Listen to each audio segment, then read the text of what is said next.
तो hey everyone, welcome back to the Adhyay pharma. जैसा कि हम लोगों ने शॉर्ट वीडियो अपलोड किया था तो बहुत सारे लोग क्वेश्चन पूछे थे कि भैया AKTU मेन कैंपस में आप लोग पढ़ते हो तो यहाँ का स्कॉलरशिप का क्या सिस्टम है, यहाँ पे प्लेसमेंट का क्या सिस्टम है, यहाँ पे फैकल्टी और यहाँ हॉस्टल वगैरह जो सब कुछ है, प्लेग्राउंड और सब, मतलब आज हम इन्हीं सब सारी चीज़ों के ऊपर डिस्कस करेंगे और पूरा एडमिशन प्रोसेस, प्लेसमेंट, सब सारी चीज़ें। तो हमारे साथ हम लोगों ने 2022 में एडमिशन लिया था, तो हमारे साथ कुछ मतलब हमारी क्लासमेट है, तो आज हम इन लोगों से ऐसे डिस्कस करेंगे, एक नॉर्मल कैजुअल टॉक होगा हम लोगों का बस। तो आज इन्हीं सब सारी चीज़ों के ऊपर डिस्कस करेंगे। तो हम लोग पहले सबसे पहले इन लोगों का इंट्रोडक्शन लेते हैं। तो सूरज, अपना इंट्रोडक्शन दो। मेरा नाम सूरज कुमार है और हम लास्ट ईयर के स्टूडेंट हैं विभाग के। और विकास।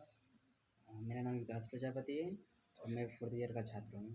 तो जैसा कि ये हमारे दोस्त सूरज हैं और उसके बाद से विकास हैं, तो आज मैं इन्हीं लोगों से सब ग्राउंड लेवल पे और एकदम रियल कैजुअल टॉक करेंगे।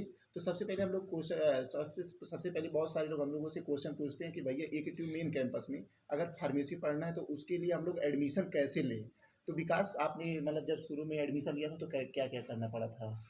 देखिए, अगर आपको एडमिशन लेना है AKTU में जी। तो उसके लिए आपको CUT का फॉर्म भरना हाँ, पड़ेगा। CUT का। ठीक है, उसके बाद आप एग्ज़ाम दीजिए, काउंसलिंग थ्रू यहाँ पर आइए। अगर आपका रैंक अच्छा रहा तभी आप आ पाएंगे।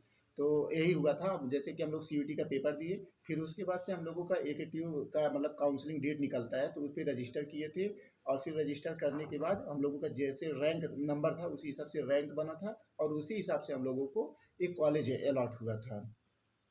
तो सूरज, हम आपसे पूछना चाहेंगे कि मान लीजिए यहाँ पे जो टीचर्स हैं, एडमिशन ले लिया आप, बाकी टीचर्स का क्या सिस्टम है यहाँ पे, क्या कितने पढ़े लिखे, कितनी क्वालिफाई है यहाँ की टीचर्स? यहाँ के टीचर सब सही हैं, सब डिग्री होल्डर हैं, PhD VD कर चुके हैं। ठीक है, और और कोई दिक्कत नहीं है टीचर में। हाँ, और जानते हैं क्या नाम है यहाँ की आप ये चीज़ सोच लीजिए कि मतलब यहाँ के जो टीचर्स हैं इतने ज़्यादा क्वालिफाइड हैं कि ये जो एक यहाँ पे एक ऑडिटोरियम है वहाँ से गोल्ड मेडलिस्ट भी हैं। फार्मेसी डिपार्टमेंट से रिलेटेड उन लोगों ने PhD की हुई है। तो विकास जी, ये बताइए कि यहाँ पे जो मतलब प्लेग्राउंड का क्या सिस्टम है, यहाँ प्ले खेलने उलने वाला क्या सिस्टम है, यहाँ पे रेगुलर क्या स्पोर्ट होता है, क्या यहाँ पे मतलब सब सारी चीज़ें जो स्पोर्ट की सारी चीज़ें होती हैं, जैसे बैट बॉल हो गया, बैडमिंटन हो गया, ये सब सारी चीज़ें हैं कि नहीं हैं? देखिए, बैडमिंटन और क्रिकेट के लिए तो ग्राउंड है ही, बट फुटबॉल के लिए अभी तक नहीं है। नहीं है, हाँ। वॉलीबॉल के लिए और भी ग्राउंड बाकी नहीं यहाँ है। पे जो इंस्ट्रूमेंट होते हैं जैसे स्पोर्ट वाली सब सारी चीज़ें होती है, वो सामान है कि नहीं है? सभी इंस्ट्रूमेंट है। और मैं बता दूं कि यहाँ पे इंस्ट्रूमेंट है और मतलब खेलते भी हैं बच्चे, बशर्ते कुछ स्पोर्ट ऐसा है जिसका सामान हम लोगों के पास नहीं है। बाकी यहाँ के स्टूडेंट का टीम है और फिर उन लोग प्रॉपर जोनल लेवल, यानी कि मतलब जो यूनिवर्सिटी इससे एफिलेटेड है उस मतलब जोनल लेवल, वहाँ के सब यूनिवर्सिटी के सिलेक्टेड बच्चे आते हैं। एक जोनल लेवल का प्रोग्राम होता है जिसमें सारे बच्चे आपस में कम्पीट करते हैं और उन्हें अवार्ड मिलता है यूनिवर्सिटी की तरफ से।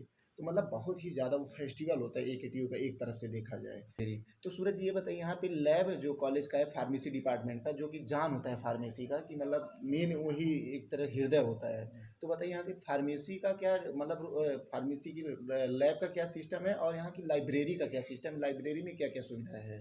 लाइब्रेरी में तो सब बुक वुक से सब आ गई हैं, कोई दिक्कत नहीं है। हाँ। और लैब भी पूरा प्रॉपर चलता है, आप कीजिए, कोई प्रॉब्लम नहीं इसमें। हाँ, क्योंकि देखिए लाइब्रेरी जो है हम लोगों का AKTU का, वो मतलब वहाँ पे मतलब सिस्टम बहुत सारे अच्छे अच्छे लगे हुए हैं। यहाँ पे BTech के भी स्टूडेंट हैं, तो यहाँ पे मतलब क्या है कि सिस्टम बहुत मतलब अपग्रेडेड है, i7 जनरेशन का सिस्टम लगा हुआ है, पूरा सीटिंग लैब और बहुत अच्छा है। किसी दिन हम आप लोगों को ब्लॉग में दिखा देंगे AKTU मेन कैंपस का जो लाइब्रेरी और लैब है जो कॉलेज का, वो मैं आप लोगों को दिखा दूंगा। और लैब भी प्रॉपर होते हैं और बशर्ते आप लोगों को रेगुलर रहना पड़ेगा, क्योंकि बच्चे मतलब आते हैं कॉलेज में थोड़ा इन्जॉय मोड में चले जाते हैं, तो इंटरटेनमेंट मोड में चले जाते हैं, तो कॉलेज कम आते हैं। बाकी सब सिस्टम यहाँ पे सही है। तो मैं लमसम प्रयास किया हूँ कि बहुत सारी चीज़ों का मैं आंसर कर दूँ, तो हमने प्रयास भी किया है। ठीक, और अगर कोई चीज़ें छूट रही है तो हमें कमेंट बॉक्स में आप लोग बता सकते हैं। और मैं बता दूं कि जो AKTU का आर्किटेक्ट है बहुत ही प्यारा है, बहुत ही सुंदर। आप लोगों को मतलब यहाँ पे रहना है 4 साल तक, तो मतलब आप लोगों को एहसास नहीं होगा कि हमारा बिल्डिंग की लखनऊ यूनिवर्सिटी से कम है या BBD से कम है। तो आप लोगों को ऐसा कुछ भी एहसास नहीं होने वाला है। बाकी यहाँ की जो टीचर्स हैं बहुत ही इंटरेक्टिव हैं, बहुत ही फ्रेंडली रहते हैं। यहाँ के जो यहाँ पे मतलब रैगिंग वैगिंग वाला सिस्टम कुछ ज़्यादा कुछ नहीं है, बिल्कुल नहीं है। बिल्कुल भी नहीं है, एक तरह से कह सकते हैं तनिक भर भी नहीं है। और बाकी यहाँ पे BTech का भी क्लास चलता है, MTech का भी चलता है और PhD के भी चलते हैं, और फिर उसके MBA बाद हाँ MBA भी चलता है। तो ये सब सारी चीज़ें यहाँ पे हैं। तो अगर वीडियो आप लोगों को अच्छा लगा हो तो प्लीज़ चैनल को यार सब्सक्राइब कर लो, ताकि ऐसे ही और इन्फॉर्मेटिव वीडियो आप लोगों तक हम लोग पहुँचाते रहें। तो प्लीज़ सब्सक्राइब कर लेना। धन्यवाद।